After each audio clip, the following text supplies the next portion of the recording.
பிரெக்னன்சில gestation diabetes இருக்குன்னா கண்டிப்பா வந்து சி செக்ஷன் சொல்லிடுறாங்க.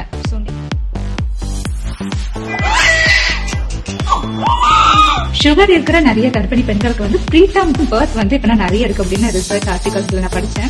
மதரோட பிளட் குரூப்பும் ஃபாதரோட பிளட் குரூப்பும் சேர்றதுனால உள்ள டிஃபரன்ஸ். பிரெக்னன்சில வந்து சுகர் வந்து ஜாஸ்தியா இருக்கு அப்படின்னா உங்களோட ஆம்னியோட்டிக் ஃப்ளூயிட் அதாவது பனிக்கூட வந்து அஃபெக்ட் ஆகுமா? கரெக்டான கேள்வி. சுகர் அதிகம் ஆக நஞ்சு பிளசண்டா அதுவும் பெருசாகும். அது பெருசாக ஃப்ளூயிட் அதிகமா ப்ரொடியூஸ் பண்ணும். சோ பேபி வந்து அதிகமா யூரின் போகும். இப்ப எப்படி நம்ம சுகர் பேஷண்ட்ஸ் நிறைய யூரின் போறோமோ நிறைய யூரின் போகும்.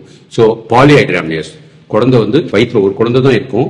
ஆனா ரெட்டை குழந்தை 3 குழந்தை இருக்கிற மாதிரி இருக்கும். பேபி சுத்தி ஒரு 20 லிட்டர் ஃப்ளூயிட் இருக்கும். இது ரொம்ப டேஞ்சரானது. இது பேர் பாலிஹைட்ராமியஸ் சொல்லுவோம். சுகர் இருக்கிற நிறைய கர்ப்பிணி பெண்களுக்கு வந்து ப்ரீடம் பர்த் வந்து இப்ப நிறைய இருக்கு அப்படின்னு ரிசர்ச் ஆர்டிகல்ஸ்ல நான் படிச்சேன். சோ எதனால உங்களுக்கு வந்து ப்ரீடம் பர்த் அதிகமா இருக்கு? டயபெட்டிக் பேபிஸ் பொதுவா எல்லா பேபியோட ஒரு 300 இருந்து 500 கிராம் அதிகமா இருக்கும். சோ 9 மாசத்துல இருக்கிற குழந்தையோட வெயிட் வந்து 8 மாசத்துலயே வந்துடும். நம்ம பெரிய வெயிட் நினைக்க கூடாது. அது ஆக்சுவலா எல்லாமே இம்மெச்சூரா இருக்கு. பட் வெயிட் மாத்திரம் கூட இருக்கும். நார்மலாவே 110 பேருக்கு ப்ரீமெச்சூர் பேபி ஆகிறதுக்கு சான்சஸ் இருக்கும். பட் டயபெட்டிக் பேபி எடுத்துட்டு வச்சுக்கோங்க, 50% மேல இருக்கிறவங்க ப்ரீமெச்சூரா பேபி டெலிவரி ஆகும். சோ ப்ரீமெச்சூரா பேபி டெலிவரி ஆகுது வந்து லங்ஸ் மெச்சூரா இருக்காது. அது மாதிரி லிவர், ஹார்ட் இதெல்லாம் ஃபுல் மெச்சூரிட்டி இல்லாம இருக்கும். கண்ணு சில குழந்தைகளுக்கு பிளைண்டா கூட இருக்கலாம். சோ ப்ரீமெச்சூர் பர்த் கட்டாயம் இவங்களுக்கு அதிகமா தான் இருக்கு டயபெட்டிக் பேஷண்ட்ஸ்க்கு. ப்ரீமெச்சூர் பர்த்னால மதரோ இல்லாட்டி வந்து சைல்டோ வந்து அஃபெக்ட் ஆவாங்களா? ரெண்டு பேருமே அஃபெக்ட் ஆவாங்க. பொதுவாவே டயபெட்டிஸ்ங்கிறது வந்து உடம்புல இருக்கிற இன்சுலின் சம்பந்தப்பட்டது. இன்சுலின் வந்து ஒண்ணு குறைவா இருக்கும், இல்ல அப்நார்மலா தவறா வேலை செய்யறது. சோ நம்ம சாப்பிடுற உணவுக்கு கரெக்டான அளவுக்கு பேபி கொடுக்கறது இல்ல, சுகர் லெவல் அதிகம் போயிட்டே இருக்கும். சோ மதருக்கு அஃபெக்ட் ஆகுதுன்னா டயபெட்டிக் கீட்டோசிடோசிஸ் இருக்கு, இல்ல மதருக்கு வந்து சிசேரியன் செக்ஷன் சான்சஸ் அதிகம் இருக்கு. நிறைய காம்ப்ளிகேஷன்ஸ் வந்து பிரெக்னன்சில டயபெட்டிக் பேஷண்ட்ஸ்க்கு 4 மடங்கு அதிகமாயிரும். பேபி எடுத்துக்கோங்க, பேபிக்கு வந்து மேக்ரோசோமியா வரலாம், ரெஸ்பிரேட்டரி டிஸ்ட்ரெஸ் சிண்ட்ரோம் வரலாம், பிரிமெச்சூரிட்டி வரலாம், குழந்தை பிறந்தோட நியூரோட்டல் ஜாண்டிஸ் அதிகமா இருக்கலாம், சிசேரியன் செக்ஷன் சான்சஸ் அதிகம் இருக்கும். பேபியோட பிளட் சுகர் லெவல் பயங்கரமா கீழே விழுந்துரும். அதே போல மதருக்கும் சுகர் லெவல் மேலேயும் கீழே போயிட்டே இருக்கும். சோ இது மாதிரி நிறைய காம்ப்ளிகேஷன்ஸ் அதிகமாயிடும். அம்மாக்கு வந்து ஜெஸ்டேஷன் டயபெட்டிஸ் இருக்கு, டெலிவரி ஆகுது, பேபியும் பிறந்துருது.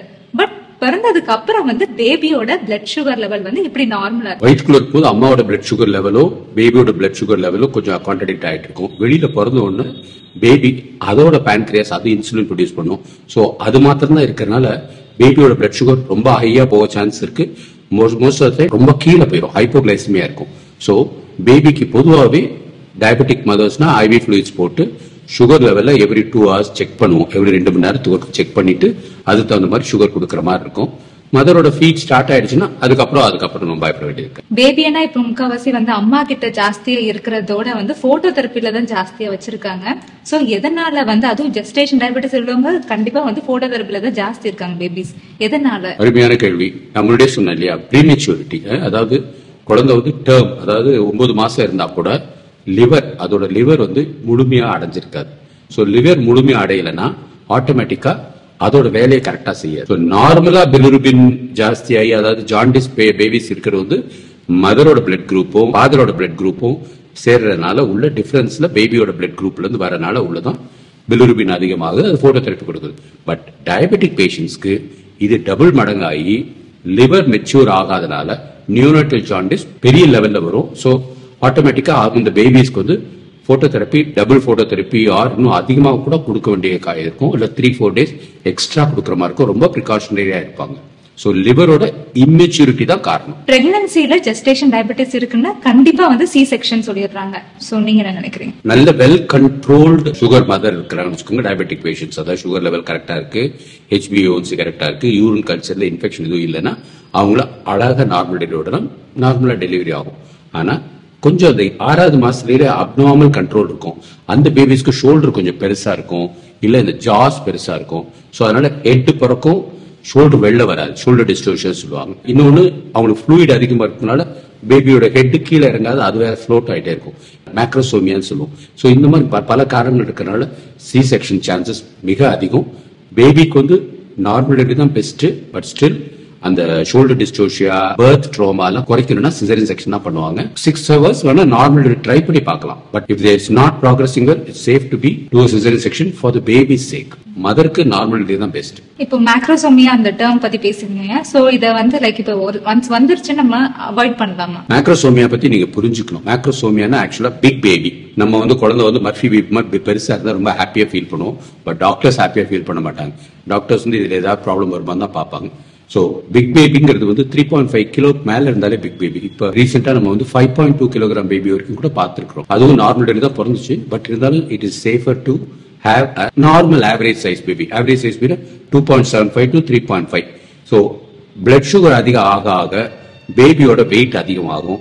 அது ஏன்னா பேபியோட இன்சுலின் லெவல் அதிகமாகும். பேபியோட இன்சுலின் லெவல் அதிகமாச்சுன்னா பேபி உடம்புல ஃபேட் டெபாசிஷன் அதிகமாகும். இந்த சீக்ஸ் எல்லாம் பெருசா இருக்கும். இந்த ஜா பெருசாயிரும். இதெல்லாம் இருக்கனால மேக்ரோசோமியா. மேக்ரோனா பெருசு, சோமியானா வாய். சோ இது இருக்கனால. பட் மேக்ரோசோமியா பேபிஸ் வந்து ரொம்ப சீக்கிரம் இறந்து போயிடும். அவங்களுக்குள்ள காம்ப்ளிகேஷன்ஸ் ஜாஸ்தி. ஸோ மேக்ரோசோமியா பேபினாவே டாக்டர்ஸும் பீடியாட்ரிஷியன்ஸும் ரொம்ப கேர்ஃபுல்லா இருப்பாங்க. மேக்ரோசோமியா வந்து எப்போ வந்து நம்ம ஃபர்ஸ்ட் ப்ரெடிக்ட் பண்ண முடியும் அவங்களுக்கு இருக்கு அப்படிங்கறத? எல்லா டயபெட்டிக் பேஷண்ட்ஸ்க்கும் growth ஸ்கேன் எடுப்பாங்க. இந்த ஹெட் சர்க்கம்ஃபரன்ஸ் வச்சுதான் அது கண்டுபிடிப்பாங்க. அது படிப்படியா ஒரே ஸ்கேன்ல கண்டுபிடிக்க முடியாது. கொஞ்சம் ஒவ்வொரு ஸ்கேன் பார்க்கும்போது அந்த growth வச்சு அப்டோமினல் கர்த் ஸ்கேன் எடுக்கும்போது அந்த மேக்ரோசோமியா கண்டுபிடிப்பாங்க. பேபி 3 மேல இருந்தாலே டெஃபினட்டா மேக்ரோசோமியா தான் எடுத்துக்கணும். இப்ப நார்மலா பேபிக்கு வந்து மேக்ரோசோமியா இருக்கு, அதாவது லைக் எக்ஸசிவ் growth இருக்கு அப்படிங்கற டேர்ம் சொல்லிருக்கீங்க. சோ அப்படின்னா லைக் இப்போ நம்ம அதை ஐடென்டிஃபை பண்ணிட்டோம்னா அதை வந்து நம்ம திருப்பி பேக் டு நார்மல் பொசிஷன் கொண்டு வர முடியுமா, இல்ல கண்ட்ரோல் மெஷர்ஸ் தான் எடுக்க முடியுமா? பேக் டு இது பண்ணவே முடியாது. அதே பேபி பிறந்த பிறகுதான் இதுவாகும்.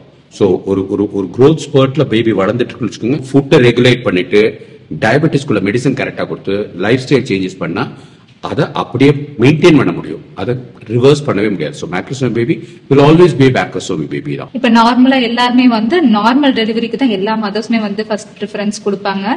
இப்போ அவங்களுக்கு வந்து லைக் இந்த மேக்ரோசோமியா இந்த லைக் இந்த காம்ப்ளிகேஷன்லாம் இல்லாம இருக்கிறதுக்கு எப்படி அவாய்ட் பண்ணலாம்? இதுதான் ஒரு கைனகாலஜியோட மெயின் வேலை. சோ டயபெட்டிஸ் பிரெக்னன்ட் மதர்ஸ் தனியா அவங்கள மேனேஜ் பண்ணணும். ஒவ்வொரு மதரும் ஒவ்வொரு காம்ப்ளிகேட்டட் ஸ்டோரி தான் சொல்லுவாங்க.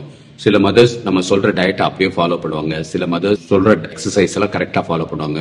பட் நிறைய மதர்ஸ் வந்து அவங்களை சுத்தி இருக்கிறவங்க என்னென்ன சொல்லியிருக்கிறாங்களோ அவங்க அதனால அதிகம் தான் சாப்பிட்றாங்க, அதிகம் தான் ரெஸ்ட் எடுக்கிறாங்க. ஸோ ரொம்ப கஷ்டமா இருக்கும் அவங்களை கண்ட்ரோல் பண்றதுக்கு. டாக்டர்ஸ் ஓரளவுக்கு தான் மெடிசன்ஸும் இன்ஃபெக்ஷன்ஸும் இல்லாம பார்த்துக்க முடியும். ஸோ மேக்ரோசோமியா அந்த மாதிரி டயபெட்டிக் இது வந்துருச்சுனாலே டாக்டர்ஸ் பொதுவா 38 வாரத்திலே டெலிவரி பண்ணிடுவாங்க. சம்டைம்ஸ் இன்னும் ஏர்லியாவே 36 வீக்ஸ்லேயே டெலிவரி பண்ணிருப்பாங்க. போன வாரம் கூட நம்ம ஹாஸ்பிட்டலுக்கும் ஒரு 36 வீக்ஸ்ல ஒரு பேபி டெலிவரி பண்ணோம். It is because of uncontrol diabetes. Uncontrol diabetes திடீர்னு வயிற்றுக்குள்ளே பேபி இறந்து போயிடும். ஸோ அந்த இடத்துல வந்து நார்மல் டெலிவரிக்காக பார்க்க மாட்டாங்க. யாருக்கு நார்மல் டெலிவரி கொடுப்போம்னா எஜுகேட்டட் மதர் டாக்டர்ஸ் சொல்ற இன்ஸ்ட்ரக்ஷன்ஸ் அப்படியே ஃபாலோ பண்ணி சுகர் லெவல்ஸ் மெயின்டைன் பண்றவங்களுக்கு நார்மல் டெலிவரி அலோவ் பண்ணலாம். பட் நார்மல் டெலிவரி தான் மதருக்கு பெஸ்ட். இப்ப நம்ம நிறைய விஷயங்களை பத்தி பார்த்திருந்தோம். சோ பேபிக்கு ஆஃப்டர் பர்த், அதுக்கப்புறம் பேபி கூடிய விஷயங்கள் எல்லாம் பார்த்தோம். பட் மதர் அந்த சைட்ல பார்க்கும் போது ஈவன் ஆஃப்டர் டெலிவரிக்கு அப்புறம் மதருக்கு எது காம்ப்ளிகேஷன்ஸ் வருமா?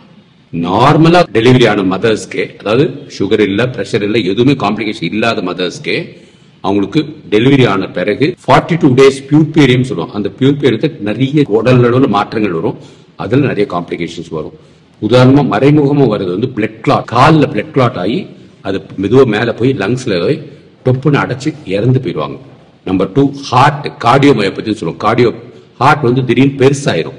அப்ப பெருசாயிடுச்சுன்னா அது ஒழுங்கா ஃபங்க்ஷன் பண்ண முடியாது. இந்த மாதிரி சில காரணங்கள்லாம் இருக்கு. சோ இது வந்து நார்மல் பேஷண்ட்ஸ்க்கு. டயபெட்டிக் பேஷண்ட்ஸ்க்கு இது அப்படியே பல மடங்கு ஆயிடும். ஏன்னா அவங்க உடம்புமே வெயிட் கூட போயிடுறாங்க. 80 kg இருப்பாங்க, 100 kg இருப்பாங்க, 120 kg கூட இருப்பாங்க. சோ வெயிட் கூட அவங்களால வந்து பாடியை கண்ட்ரோல் பண்ண முடியாது. ஸோ அவங்க சுகர்ஸ்னால ப்ராப்ளம் வரும். அவங்களுக்கு பிளட் கிளாட் ஜாஸ்தி இருக்க சான்ஸ் இருக்கும். டெலிவரி அப்ப பிபிஹெச் ரத்தப்போக்கு அதிகம் இருக்கும். டிப்ரெஷன், மன அமைதி இல்லாம சோர்வு அடைஞ்சிருவாங்க. ஸோ போஸ்ட்நேட்டல் டிப்ரெஷன் அதிகமா இருக்கும். நிறைய பாடிலி பெயின்ஸ், இன்ஃபெக்ஷன்ஸ் எல்லாமே ஜாஸ்தி ஆயிடுது அவங்களுக்கு. இப்போ பிரெக்னென்ட் ஆயிருக்கிற நிறைய பேருக்கு வந்து லைக் டயபெட்டிஸ் வருது, இல்லாட்டி ஆல்ரெடி ப்ரீவியஸாவே டயபெட்டிக்ஸ் இருக்கு. ஸோ அவங்களோட ஃபுட் எடுத்துக்கிற இன்டேக் பாத்தீங்கன்னா லைக் மேபி வந்து பேபிக்கு தேவை, ஸோ அவங்களுக்கு தேவைன்னு சொல்லி குவான்டிட்டி எந்த அளவுக்கு மெஷர் இருக்குல்ல. ஈவன் தான் அவங்க மெஷர்ஸ் எடுத்தாலுமே லைக் மெடிசின் மூலியமா நம்ம அதை கண்ட்ரோல் பண்ணிக்கலாம்னு நினைக்கிறாங்க. ஸோ அவங்களோட ப்ராப்பர் டயட் என்ன? ஒவ்வொரு பேஷண்ட்டுக்கும் ஒரு டிஃப்ரெண்டான டயட் தான் இருக்கும். ஸோ மார்னிங் உள்ள கேலரிஸ், மத்தியானம் உள்ள கேலரிஸ், சாயங்காலம் உள்ள கேலரிஸ். ஸோ இட்லினா இவ்வளவுதான் 2 இட்லி சாப்பிடலாம், சாம்பார் எடுத்துக்கணும், சட்னி எடுத்துக்கணும், அந்த மாதிரி ஒரு கணக்கு இருக்கும். மத்தியானத்துக்கு எவ்வளோ, நடுவில் ஸ்நாக்ஸ் எவ்வளோ இருக்கும். ஸோ இதை வந்து அழகா சார்ட் போட்டு மோஸ்ட் ஆஃப் ஹாஸ்பிட்டல் கொடுத்துருவாங்க. அதை அப்படியே ஃபாலோ பண்ணலாம், எந்த ப்ராப்ளம் இருக்காது. பட் மதர்ஸ்க்கு வந்து அந்த ஃபுட்டு கிரேவிங் இருக்கும், ஆசை இருக்கும். நாங்கள் வீட்டில் வந்து பாயசம் பண்ணோன்னு கொண்டு கொடுப்பாங்க, லட்டு வந்து கொண்டு கொடுப்பாங்க. இந்த மாதிரி சமுதாயத்தால்னால உள்ள பிரச்சனைகள் அதிகமா இருக்கும். அவங்க வேண்டான்னு சொல்ல முடியாது. ஸோ எவ்வளவுதான் கண்ட்ரோல்டா இருந்தாலும் ஹஸ்பண்ட் புதுசா ஏதாவது வாங்கிட்டு வருவாங்க, பக்கத்து வீட்டில் வந்து கொடுப்பாங்க. ஸோ டயபெட்டிஸ் மதர்ஸ் ஆர் சுத்தி இருக்கிறவங்க எல்லாமே ஃபுட்டை கொடுக்காம இருந்தாங்கன்னா அவங்க வந்து பக்குவமா வந்து அந்த டயட்டை ஃபாலோ பண்ணுவாங்க. அப்படி டயட்டை ஃபாலோ பண்ணாதவங்களுக்கு மெடிசன்ஸ் கொடுக்குற மாதிரி இருக்கும். ரொம்ப லிமிடெட் மெடிசன்ஸ் தான் இருக்கு. ஆக்சுவலா இன்சுலின் தான் ஒரே மெடிசன், பட் கொஞ்சம் பேருக்கு டேப்லெட்ஸ் கொடுக்குறாங்க. பட் இன்சுலின் வந்து கரெக்டான லெவல் கரெக்டாக கொடுத்துக்கிட்டே இருந்து வச்சுக்கோங்க, எந்த ப்ராப்ளமும் இருக்காது. பேபிக்கும் மேக்ரோசோமி வராது. இன்சுலின் கொஞ்சம் ஏர்லியா ஸ்டார்ட் பண்ணிட்டா மேக்ரோசோமி வராமல் நம்ம பார்த்துக்க முடியும். ஸோ டயட் தான் ஃபர்ஸ்ட் மெடிசன், செகண்ட் மெடிசன் தான் இன்சுலின். அதுக்கப்புறம் சில டேப்லெட்ஸ் இருக்கு, இதை வந்து சப்சிக்வெண்டா நம்ம கொடுக்கலாம். 9வது மாதத்துல டயபெட்டிஸ் பத்தி உங்களுக்கு முழுசா தெரியணும்னா லைக் பண்ணுங்க, மறக்காம உங்களோட டவுட்டை கமெண்ட்ல போடுங்க.